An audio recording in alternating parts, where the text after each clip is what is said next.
Email deliverability is the number one thing that separates your emails from being read or being blocked and dropped straight into the spam folder. I've seen tons of beginners who try to send out the emails to their complete email list. They're spending days to plan their entire campaign. They're preparing all their email flows only for the first email to end up in the spam folder. Nobody clicks and they get 0 conversions. So I created this full course on how to improve your email deliverability and how to get your email out of the spam folder. So first off, what do we mean by email deliverability? Email deliverability refers to how well your domain's reputation is with inbox providers like Google and Outlook. If your domain and IP have a solid reputation, your emails will land in the primary tab or in the promotions tab of your email subscribers. While if you have a bad reputation, your emails will likely land in the spam folder. And this is how it looks like for Gmail users. You have your primary tab, you have the promotions tab, and then in the left menu you have the spam folder, and that's of course not the place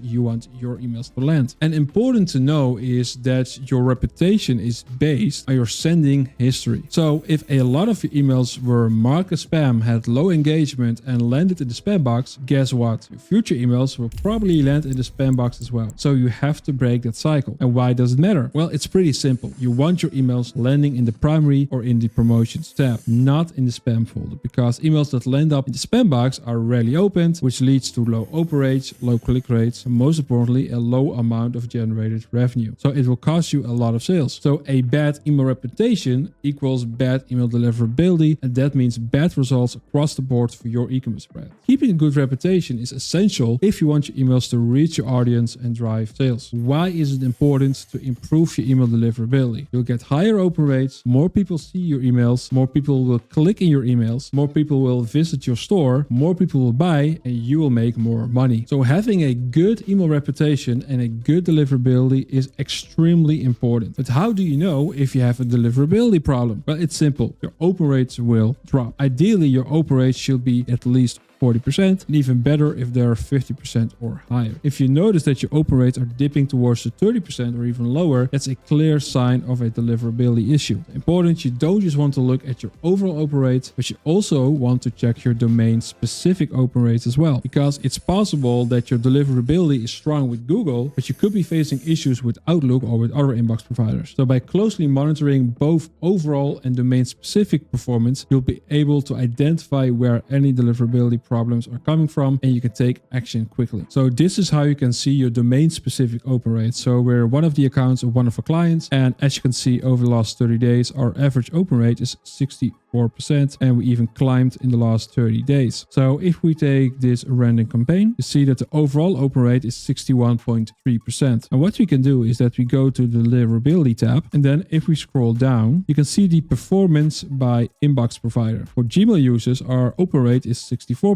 For the Verizon Media Group, our open rate is 65%. For Hotmail/Outlook, our open rates are 37%, Apple 65%, and Comcast 69%. So what you can see in here is that for all inbox providers, our open rates are high. Only for Hotmail/Outlook, our open rate is a bit lower, 37%. Naturally, by default, the open rates on Outlook/Hotmail will be a bit lower, so that's nothing crazy. But this is how you can see what your open rate is for your specific domains, and you can see this per campaign, what the open rates are per inbox provider. So how to improve your email deliverability and how to get your emails out of the spam box? Well, it's actually pretty simple. You just have to do these 5 things. First of all, have your technical setup in place. Second, improve the quality of your emails. Third of all, clean your list. Number 4, improve your email reputation. And number 5, improve your email design. But first of all, we know it's possible to fix your deliverability if you use a good strategy. Here's an example from one of our clients who had a major deliverability issue before working with us, because their open rates were sitting between 20 to 25%, which is far below the ideal range. So in here you can see a screenshot where they had 23% open rate, 23, 22, 20, 21, 21, 19, 18, 20. So they definitely had a deliverability issue with such low open rates. And by implementing a solid email strategy, focusing on cleaning up the list, improving the email reputation, and adjusting their content and the design, we were able to significantly boost their open rates and get their deliverability back on track. This shows that with the right approach, you can fix your deliverability and see much better results. After implementing our system, these are the open rates that they had. So 50%, 56, 60, 51, 50, 51. So we're even up above the 60% now after having those deliverability issues before working with us. Now let's get into the 5 things that you need to do to improve your own email deliverability. The first thing is the technical setup, and this is the boring part. So the first step is to have a branded sending domain. So Google and Yahoo have announced new sender requirements in 2024. Setting up a branded sending domain is a requirement for bulk senders to land in Gmail inboxes. So Google considers those who send 5,000 or more emails to Google accounts per day to be bulk senders. So all traffic from a sender counts towards that 5,000 email threshold, including transactional emails. This basically means for most e-commerce brands, they are considered bulk senders. So you should have a branded sending domain in place. And the way that you can set up a branded sending domain is that you go to your Klaviyo account, you go to settings, you go to domains, and then here you can connect your first domain. So this is a demo account, and what you can do is hit connect a domain. You set your root domain. So in this case, we say magically.com. Then you have to select your sending domain. So this can be send.magically.com, and then you can automatically configure your domain with entry. So this entry makes it easy to edit your DNS records, log in, and we'll handle it from there. And then they will set up your sending domain, or you can hit set up manually, and then you have to select your domain provider. So for example, if your domain is bought via GoDaddy, you hit GoDaddy, and then it shows all the steps that you need to take to set up a sender domain with Klaviyo. Now the second step is that you set up your default sender email address to be from the branded sending domain. So if your branded sending domain is magically.com, your default sender email address could be emil@magically.com or info@magically.com. So the way you can do that is you go back to your Klaviyo account, you go to your settings again, you go to organization, and then here you set up your default sending email address. So if magically.com was your sending domain, then your email address should end on magically.com too. And then you hit apply sending email to all messages. So it will be adjusted for every single email that you already have in your Klaviyo account. The next step is to set up a DMARC record. And this is really important. And this is something that a lot of e-commerce brands are missing out on. So with the new sender requirements, setting up DMARC authentication will be a key requirement in order to successfully land in Gmail and Yahoo inboxes. So DMARC stands for domain-based message authentication, reporting, and conformance. So it's a protocol that uses SPF and DKIM records to determine the authenticity of an email, giving domain owners the ability to protect their domain from unauthorized use. So there's a whole technical story behind it, but to keep it simple, you go to your DNS records and you fill this in as a new text record. So the name of the new text record will be _DMARC, and the value is this value, where you place email@yourbrand.com with your specific email address. And I would encourage you to make a specific inbox for your DMARC records. So for example, dmarc@yourbrand.com. So the DMARC reports will go to this specific inbox. So this is the exact DMARC record that you can fill in. And what you can do once you've done that, you can check if the DMARC record is enabled. You go to this website, easydmarc.com/tools/DMARC. And what you can do in here, you enter your domain name, for example, magicianly.com. You select check DMARC record, and they will look if your DMARC record is valid. And as you can see, it's valid. This is our value that we use for our own company. So this is an easy way to see if you already have a DMARC record or if it's set up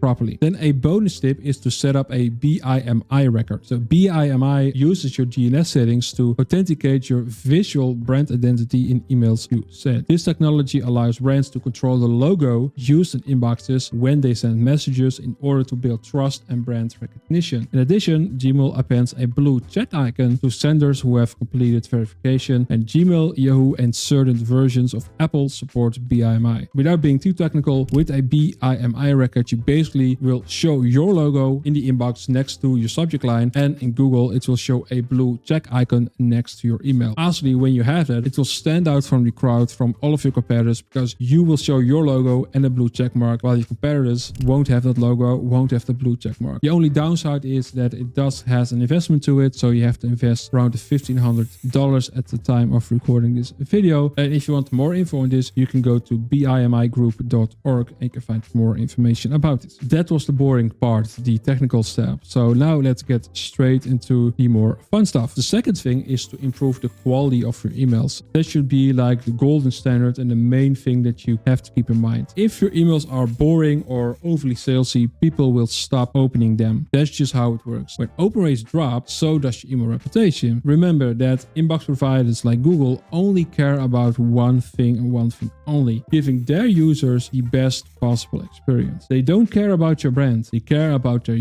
users. So if Google notices that people are enjoying your emails, they'll reward you by placing your messages in the primary inbox. But the opposite is also true. If Google notices that people are not opening your emails or sending it to the spam box, what will happen is that Google will notice that and will send more of your emails to the spam box. So to improve your email deliverability, you should create engaging content that resonates with your audience. You should avoid overloading them with sales and add value through storytelling, tips, or entertainment. And you want to focus on what your subscribers want, not just what you want to tell to them. So when people actually like your emails, your email reputation will improve and your deliverability will go up. Now, the next step is to clean your list. So it's not about having a massive email list, it's about having a high quality email list. So to improve your deliverability and to avoid the spam folder, you need to remove unengaged subscribers and clean your list. And here's how to do it in 3 easy steps. So the first thing is that you want to get rid of unengaged people of the last 180 days. So if someone hasn't opened one of your emails in the last 180 days, it's safe to say that they're unengaged. They're not going to open your email. So you want to get rid of this audience as soon as possible. And this is how you can make the segment in Klaviyo. So in the left menu, you go to list and segments and create new, create segment. And we call this unengaged 180 days. Select the condition. What someone has done, has opened email 0 times in the last 180 days. We're going to duplicate it. I'm going to change person to has clicked email 0 times in the last 180 days. And you want to make this and not or. Then we go back to the segment and then you can see has received email at least 10 times in the last 180 days. So I'm going to duplicate it again and say and person has received email is at least 10 times in the last 180 days. Because of course, if people haven't opened an email in the last 180 days, but they also haven't received any emails, then we can't say for sure if someone's unengaged or not. They do need to have the chance to actually open your email. So that's why we're saying that this person should have received at least 10 emails in the last 180 days. And finally, you want to add one more condition. And if someone can or cannot receive marketing, can receive email marketing. So we only have active profiles in this segment. So the second segment that we want to get rid of are the people who've marked one of your emails as spam. And this is how you make this segment in Klaviyo. So again, we go to list and segments, create new, create segment. Let's call it marked as spam. And then we say what someone has done, has marked email as spam at least once over all time, add condition, and can receive email marketing. And we hit create segment. So now we get all the people who've marked one of your emails as spam while they're still on your email list. And the third segment that you want to make is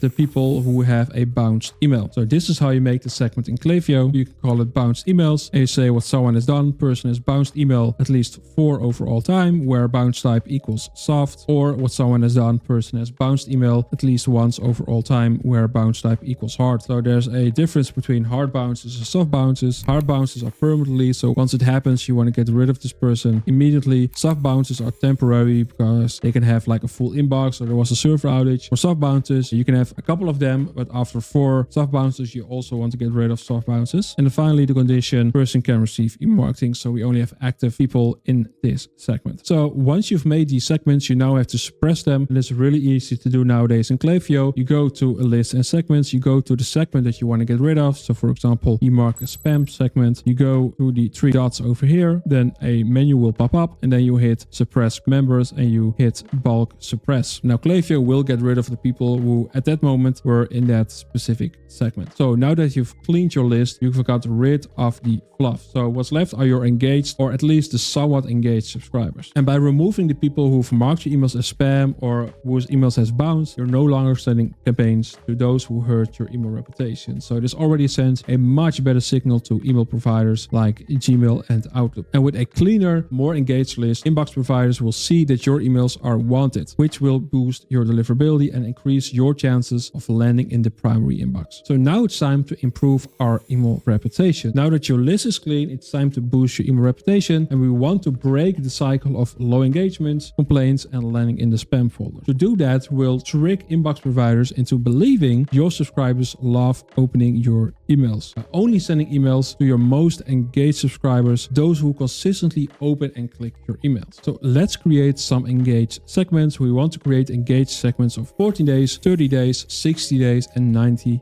days segments. In your Klaviyo account, you go to lists and segments, you hit create new, create segment, and let's create the engaged 30 days segment. And what we say is what someone has done, has opened email at least once in the last 30 days. We're going to duplicate that and say, or person has clicked email at least once in the last 30 days, or person has placed order at least once in the last 30 days, or person has checkout started at least once in the last 30 days, or added to cart, or viewed product, or active on site at least once in the last 30 days. So we not only take a look at your email metrics, but also at the website activity. So if someone hasn't engaged via email, but was active on your website in the last 30 days, they still be in this segment. And then finally, we say add condition and can receive email marketing. So we only have active people in this segment. And then Klaviyo is going to build this engaged 30-day segment. And when this segment is made, it's really easy to actually make the same segment, but now for 14 days, 60 days, and 90 days engaged. So what we'll do, we'll go back to lists and segments. We go to our newly made engaged 30-day segment, we go to the 3 dots, we hit clone, and we'll call this engaged 14 days. And now instead of 30 days, we say 14 days and do that for all of these steps. And now you made the engaged 14-day segment, and then you can repeat this process for 60 days and 90 days. So we've now built all the engaged segments. Now we have to discuss our game plan. So for the first 2 weeks, this is our game plan. First step is to turn off all flows except for your welcome series, your post-purchase flow, and your abandonment series. All other flows must be turned off. So your custom win back, your sunset flow, these all needs to be turned off because these are the flows that typically get lower engagements compared to like your welcome series or your abandonment series and your post-purchase flows. And the second step is to send 3 campaigns a week only to the 14 days engaged segment. Then week 3 and 3, 4. So the first step is you've now sent 6 campaigns to the 14 days engaged segment. Now you want to check, did the open rate go up to 50% or even higher? If so, you can continue with step 2. And otherwise, if it didn't happen, you want to repeat the process of week 1 and 2 for another 2 weeks. But if your open rates are now 50% or even higher, you now want to send 3 campaigns a week to only the 30 days engaged segments and do this for 6 campaigns. And then week 5 and week 6, we're going to repeat the process. So you've now sent 6 campaigns to the 30 days engaged segment. Did the open rate stay around the 50%? Then you can continue with the next step. Otherwise, continue with the week 3 and 4 plan for 2 more weeks. So you stick at the same segment until your open rates are around at 50% again. And if your open rates are still around at 50%, you can now send 3 campaigns a week to only the 60 days engaged segment and do this for 2 weeks. And then again, after 2 weeks, you check, are the open rates still around the 50%? Then you can continue with the next step. If not, you stay at the 60 days engaged segment and continue that for another 2 weeks to see if your open rates are climbing towards that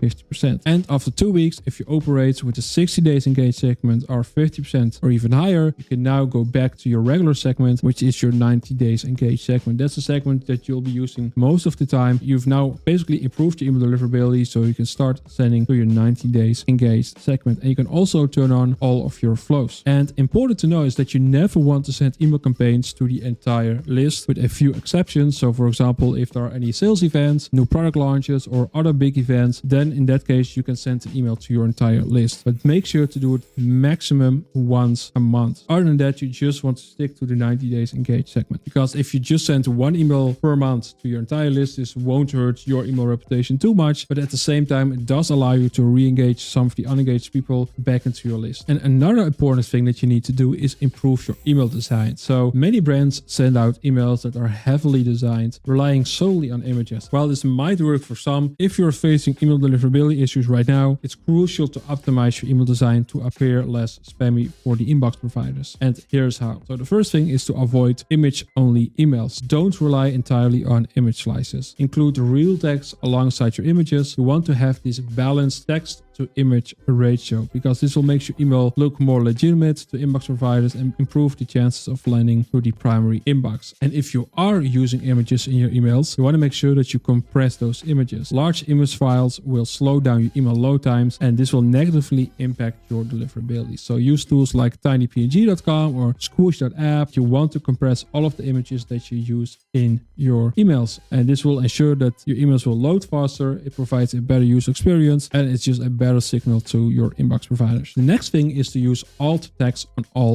images. So an alt text gives inbox providers something to read if the images won't load, signaling that your emails are more than just a block of images. So this also makes your emails more accessible. Also for users, if an image is not loading because they have a bad connection somewhere, they will still see your alt text. So it gives them some reference on what this email is about. And the last email design tip is to send out more plain text emails, because plain text emails perform really well. Not just for your deliverability is good to use it, but also for conversions. Mixing in plain text emails can improve your overall engagement while making you look less spammy. It has a personal touch to it. People appreciate it. It's both good for conversions and the user experience, and it just sends a really good signal to the inbox providers if you have an email with just text and no images. And those are the 5 steps to improving your email deliverability and to get your emails out of the spam box. Now that your emails are finally reaching your email subscribers, you need to build your core email flows to make sure your conversion rate of your store goes up and you can make a ton more sales. That's why I made this video on how to create high converting email flows. Thanks for watching, and I'll see you in the next one.